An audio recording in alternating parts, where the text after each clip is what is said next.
নমস্কার বন্ধুরা, পথ ভোলা রঞ্জনে আপনাদের স্বাগত। আজকে আপনাদের দেখাবো একটা নতুন জিনিস, আমের একটা পদ। কী পদ না, আমকে সরু সরু করে কেটে নুন, লঙ্কা, বিট নুন মাখিয়ে এক কামড় দিলেই একদম জিভে জল এসে যায়। সেই জিনিস আপনাদের তৈরি করে দেখাবো। চলুন পথ ভোলা রঞ্জনের সাথে আমের একটা পদ তৈরি করে খাই এই গরমের বিকেল, আর সাথে এক টুকরো আম, দারুণ জমে যাবে। চলুন। বিকেল হলেই মনটা খাই খাই করে ওঠে, কি খাই কি খাই, এটা খাই ওটা খাই সেটা খাই, কিন্তু যখনই কিছু পাই নাই তখনই এটা এখানে ওখানে খুঁজি কী আছে খাওয়ার জন্য। বিকেলবেলা ছাদে উঠে দেখি বেশ আম হয়েছে গাছটাতে, একদম হাতের নাগালের মধ্যেই। খিদেও পেয়েছে, কি খাই কি খাই করতে করতে যাই আমটাকে বেশ নুন দিয়ে, তারপরে লঙ্কা গুঁড়ো দিয়ে মাখিয়ে টুকটাক করে খাই। বিকেলটা এইভাবেই কেটে যাবে। চলুন দেখাই আপনাদের কিভাবে সেই বিকেলটা আম খেয়ে কাটিয়ে দিলাম।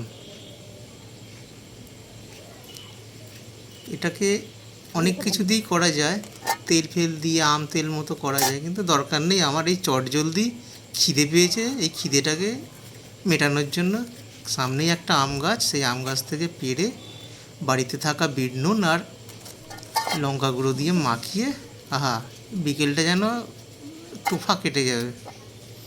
টুকরো টুকরো করে কাটলাম, তার আগে ওই আলু ছোলাটা দিয়ে আম ছুলে ফেললাম। আমের গায়ের সবুজ আঁশগুলোকে ফেলে দিলাম। দেখুন, আলু ছোলা দিয়ে ভালোই আমের ছাল তোলা গেল, দিয়ে ছাল ছাড়িয়ে ফেললাম, দিয়ে এবার কুচি কুচি করে কেটেও ফেললাম। একটা বাটি এনেছিলাম, বাটির মধ্যে সব কটাকে টুকরোকে রাখলাম।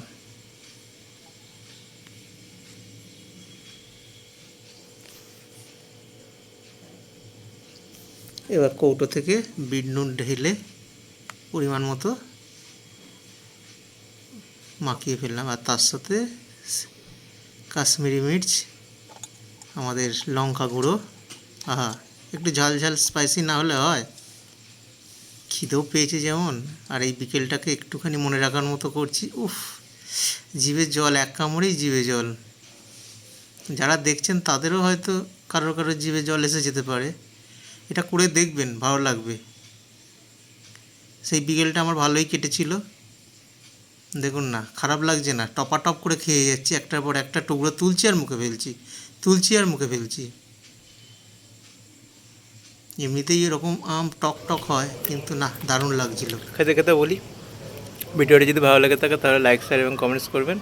সাবস্ক্রাইব করতে ভুলবেন না। আমি রঞ্জন ব্যানার্জি, আমার ইউটিউব চ্যানেল পথ ভোলা রঞ্জনের সাথে আবার কোনোদিন কোনোখানে এরকম খাবার নিয়ে আপনাদের সামনে হাজির হব। ততক্ষণ আপনাদের কাছ থেকে বিদায় নিচ্ছি।